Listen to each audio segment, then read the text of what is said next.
Well, good morning. It's a good morning to have a good morning. We are actually about 70 miles into today. I stopped here to get a drink, do a load check. A lot of moving parts to this load, as you would say. Some of these straps on these beds don't get really all that tight. Check over the work I completed on this thing. I did that equalizer, got that wrapped up last night in the pouring rain, which was absolutely a blast. Completely soaked.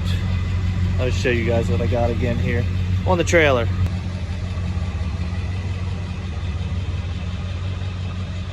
So there's 3 different stops: Pennsylvania, Ohio, and Minnesota.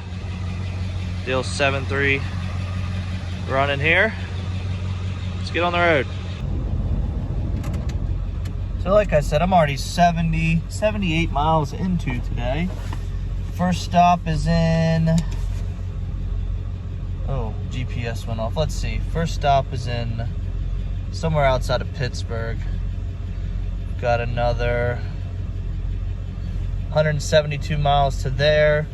From there, the next stop is in Youngstown, Ohio. I think that's like 30 or 40 miles from there, I think. It's not that far. And then from there, it's like 11 and a half hours to Minnesota. So unload tomorrow in Minnesota before lunchtime. We've got a reload of 1 car already coming back. And if that's all I get, I'm good with that, because I'm on a time crunch to get down. I had to come back home and get down to South Carolina and back by Friday. So as far as the rates go, I'll be okay if I only bring 1 car back. I'm fine with that. So we'll see what happens. But let's get on the road here and see where we get. It's cold this morning. Woke up, got the truck fired up, forgot all my drinks I bought yesterday. I drink a lot of like flavored sparkling water on the road. Forgot all those in my wife's car, and then woke up. I had no running lights on the trailer. Had running lights when I went to bed last night. I don't know what happened there. I don't know if it was pulling out of the spot I was parked in the yard or what. Pulled the wires out of the plug, blew the fuse. Had to fix that in the middle of the driveway at 5 o'clock this morning. But other than that, it's all's good. We're getting on the road. I don't know if that one's gonna work, buddy. Ain't got much room. Oof. I would hate to have to deliver like that. What you can't see is there's a car there. Now you can see it parked over there. And there's a car sitting. I could have backed up all the way, but didn't, to give him more room. Right to his left. See it? Just get out of the way, people. I'm not sure where he's going, though. I'm not really familiar with this area myself. I'm gonna go ahead and say today has been eventful. So I'll make this story quick, and then I'll show you what we're working with. So I delivered that Porsche on Friday. I had talked to the customer. There was a little discrepancy in who was paying, if the shop was paying, if the customer was paying. It was late in the day Friday. I talked to the broker. He was like, well, text me Monday morning, remind me. I'll call the owner of the shop and I'll get the full scoop. Okay, that's fine. It's not gonna kill me to wait a couple days to get paid. It's a major company. I had already talked to the customer. He said if the shop doesn't pay, he'll just pay me and he'll deal with the shop. I think maybe like some type of warranty thing or whatever. So I already knew somebody was gonna pay, because somebody's gonna be like, well, why'd you leave? That's because that's how some things work. This is a massive company. Customer's already understanding. It is what it is. So I texted the broker this morning, and he absolutely loses his mind on me, telling me I damaged this vehicle, telling me that I was disrespectful to the shop owner.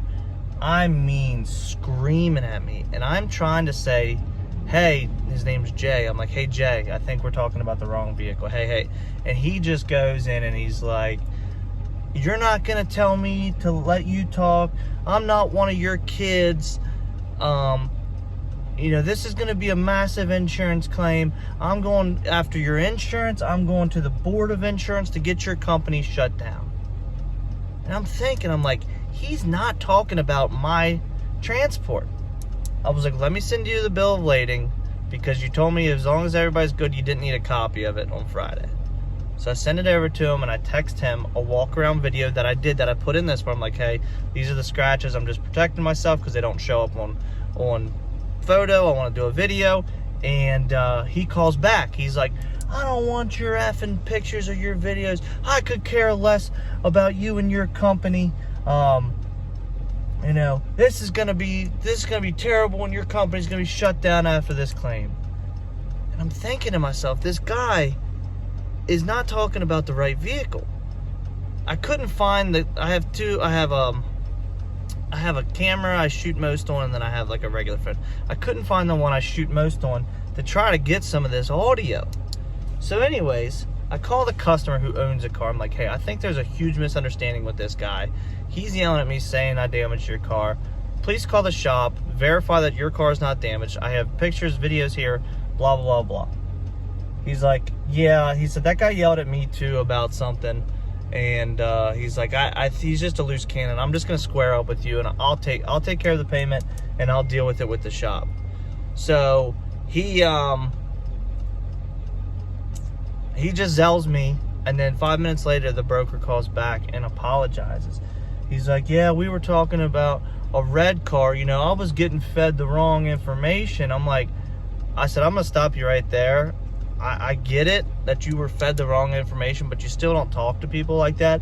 I said, I was already paid for this transport from the customer, so we're done. I don't have anything left to say to you. And he's like, well, and I just hung up on him. Like, I'm not doing that. That's not how you talk to people. And all over a huge misunderstanding, and you're like, well, he's like, I got a little heated.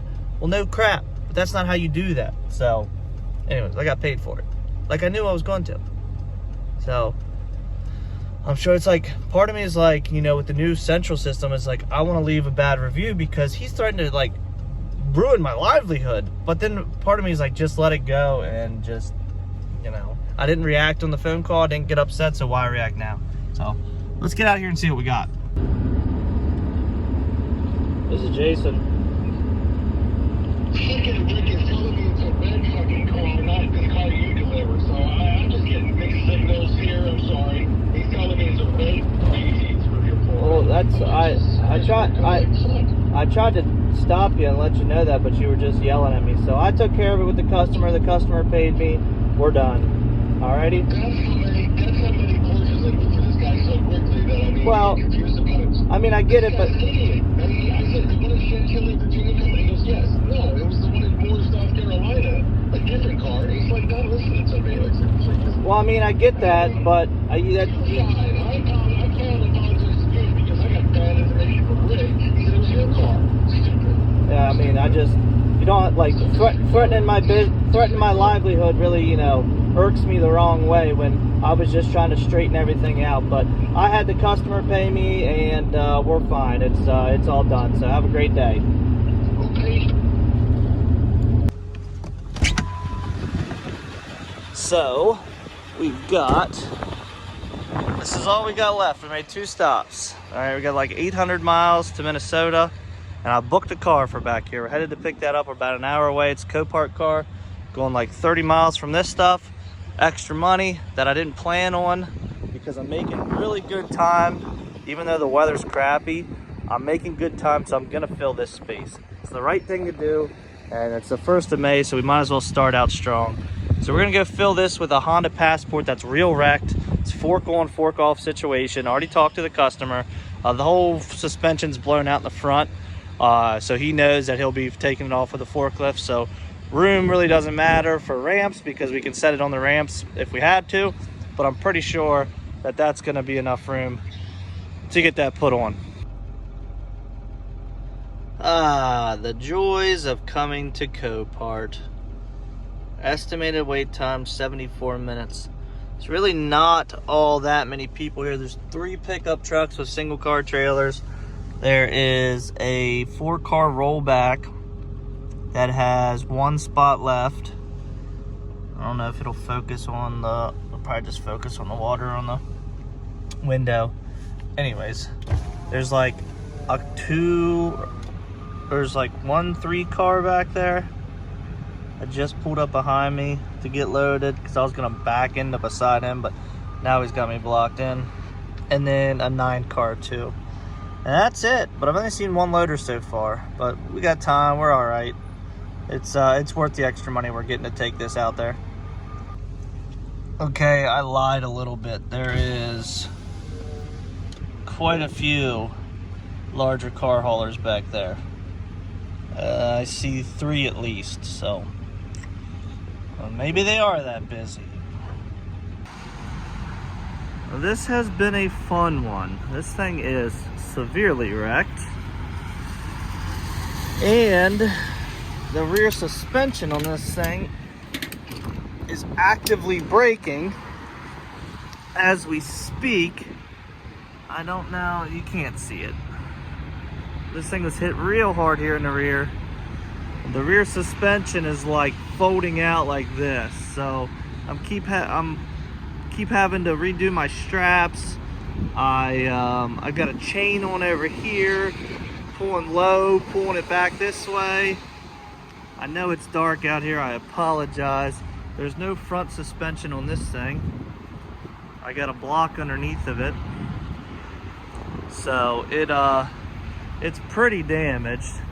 It pays a good bit to get where I'm going. It's 10 miles down the road from where I'm going, so it's worth the hassle.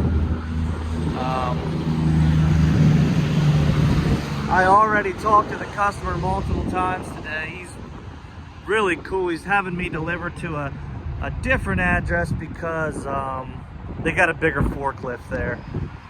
He's worried about how damaged this thing is, picking it up with a forklift. So he's got a buddy that has a different lot that has like a real big forklift, real long forks. Instead of getting it from the side, I think he's gonna get it from the rear like they set it on here. And yeah, so we're gonna be there tomorrow morning. We're actually just probably gonna call it a night. We're right outside Gary, Indiana. Beds are still holding on good, pallets still holding on good, so it's getting kind of late and I haven't eaten dinner yet, so we're gonna head inside and get us something to eat. See you guys in the morning.